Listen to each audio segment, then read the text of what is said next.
This week's dictators are Sukarno of Indonesia and Franco of Spain. Our guest dictators this week are Castro and Mussolini. And our usual panel on the other side are the American and our Canadian. Round 1, Franco. First question. Does anyone know what conditions it takes to form a single-party state? Revolution! Close. Do any of you know what Franco used? It was the Spanish Civil War. Since he won the Civil War, he felt justified taking power, even though Adolf and I definitely won it for him. That is correct. Franco came into power after the Nationalists won the Spanish Civil War, putting the Falange Española party in power with the support of the military and the Catholic Church. Now, next question. What was Franco's purpose? To destroy all of America and democracy. Do you even know who Franco was? Fascist! Communist. I'm sorry. Franco was a fascist dictator, and his main goal was to make Spain a great country, like it once was. So, failure. That's right, loser! Should you even be talking? Now, was Franco charismatic? We'll let you decide for yourselves. Un Estado totalitario armonizará en España el funcionamiento de todas las capacidades y energías del país, en el que dentro de la unidad nacional el trabajo, estimado como el más ineludible de los deberes, será el único exponente de la voluntad popular. Y merced a él podrá manifestarse el auténtico sentir del pueblo español a través de aquellos órganos naturales que, como la familia, el municipio, la asociación y la corporación, harán cristalizar en realidades nuestro ideal supremo. No, he looked like a turtle. No wonder he needed propaganda to make him look like a hero. The only good part of that speech was the music. Okay, this is not a counseling session where we deal with grudges against others. Now, how did Franco maintain power? Revolution! No, that came before. What comes after revolution? Democracy! Definitely no. Franco used the army and police to suppress the opposition. He also used censorship to get rid of anti-Franco rhetoric. But what were his policies? Christianity! Yes! Franco used the military to maintain power. Anything else? I've been taking notes on Franco's regime. Let me read a few things, eh? He encouraged the growth of the steel industry and freed Spain from foreign markets. He made Catholicism the state religion, so other religions were not promoted. The education and media praised Franco and the Falange Party and the greatness they brought to Spain. Women were seen as separate from men and were given special roles in society. In fact, they could not have a job when they were married. They were also schooled separately. Franco enforced his policies with the army and the authority of the Catholic Church. What?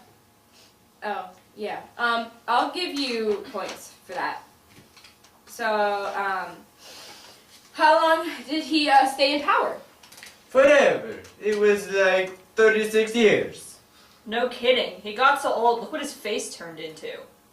Españoles todos, a los que vivís bajo nuestro cielo, a los que impulsados por otros estímulos de vocaciones estáis más allá de nuestras fronteras, yo os deseo un feliz año nuevo y que Dios nos conceda en él, a España y a todos nosotros, todo lo que honestamente se puede desear, unidad, convivencia y paz. Buenas noches. Yes, his regime ended when he died. He helped Spain modernize, though Spain never became the great power as Franco had envisioned. However, tourism did increase. But America helped with that. We gave him money for industry in exchange for air and naval bases. He hated the commies and kept him out of Spain. So America thought he was the bomb. Did somebody say bomb? On another note, was Franco totalitarian or authoritarian? Totalitarian. He controlled everything. Plus, he said he was totalitarian in the video clip earlier. Yes.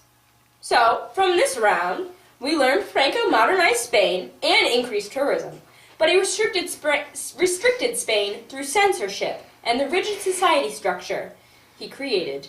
Now, before we begin round 2, let's have a few bonus questions about Indonesia. Now, where is Indonesia on a map? It's there, right? No, that's India. I said Indonesia, but I see how you could get that confused.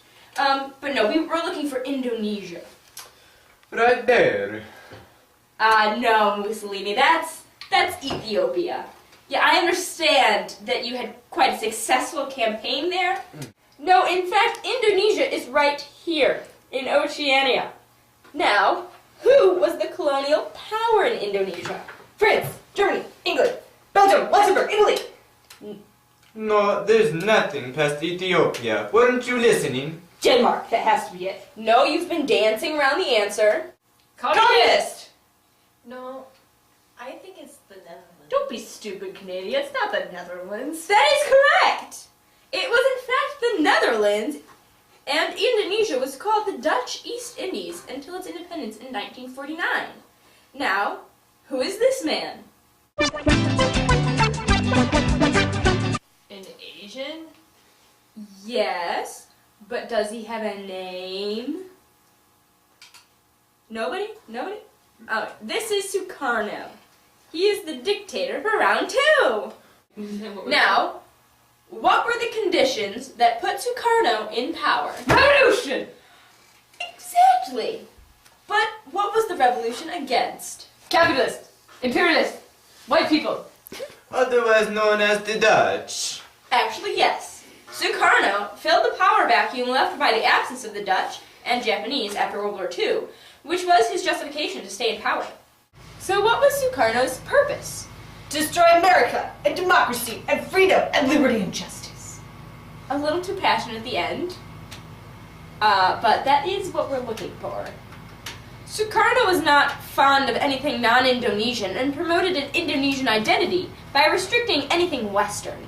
He also restricted those that disagreed with his vision of Indonesian identity. Do you think Sukarno was charismatic?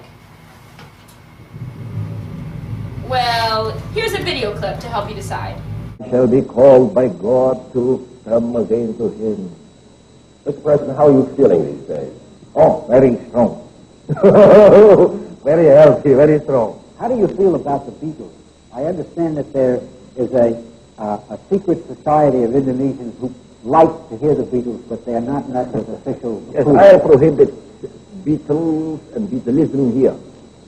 And I prohibit also twist here. Do you consider it a form of colonialism? Huh? Do you consider Beatlism a form of colonialism? No, just a mental disease. What are the penalties, Mr. President? I have instructed the police just only to cut the hair. Cut the hair. Cut the hair. He spoke English? Yes, he was well educated. His charisma brought him the support of the Indonesian Communist Party, which is called the PKI, and of the Indonesian people. He went on a lot of diplomatic visits to help give Indonesia international recognition. However, his popularity really was based on if the people agreed with what he said. Tell me about it. Quit your whining. Well, he formed his government with the Communist Party, though the government was not communist itself. Sukarno called his government guided democracy. Now, how did Sukarno use propaganda? To spread communism and revolution. Sort of. He used propaganda to encourage Indonesian identity and nationalism through the use of Indonesian symbols and traditions. So it was sort of a psychological revolution. So, if Indonesia was communist, did that mean the Soviets liked them? The Chinese communists did, but the Soviets, not so much. But do you know how Sukarno maintained power? Well, he didn't. We'll get to that later. Anyone else know? Zombie mind control! Or did he distract them with shiny things? No. But he did distract them from domestic problems with nationally charged issues, such as attempts to possess West New Guinea and the dislike of the formation of Malaysia. He also used martial law from 1957 to 1963, His charisma and popularity also kept him in power while it lasted. So, does anyone know about Sukarno's economic, military, and social policies?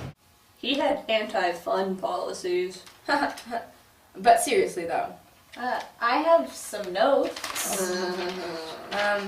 Okay, go ahead. Well, economically, Sukarno intended to nationalize the industries and get rid of capitalism and economic exploitation by foreign powers and industries.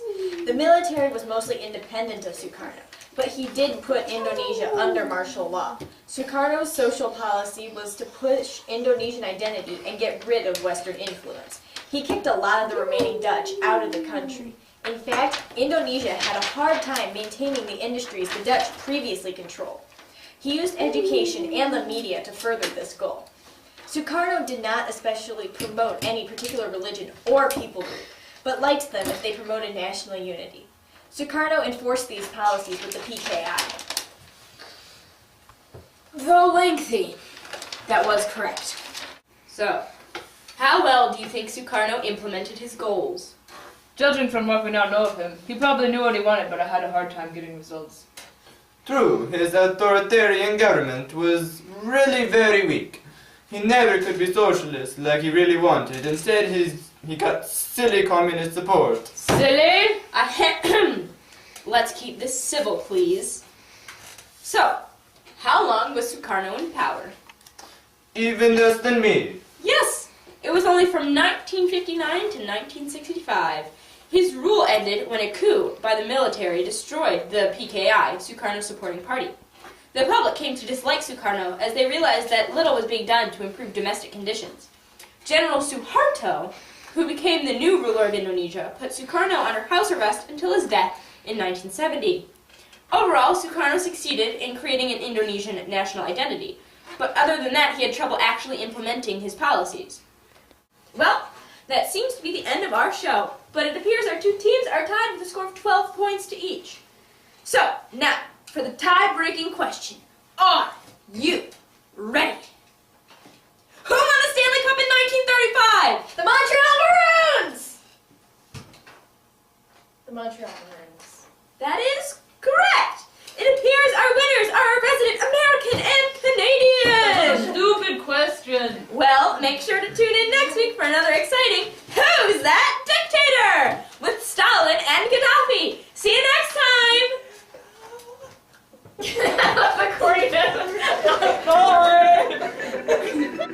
How well do you think Sukarno implemented his goals? Judging from what we now know of him, he probably knew what he wanted, but I had a hard time getting results.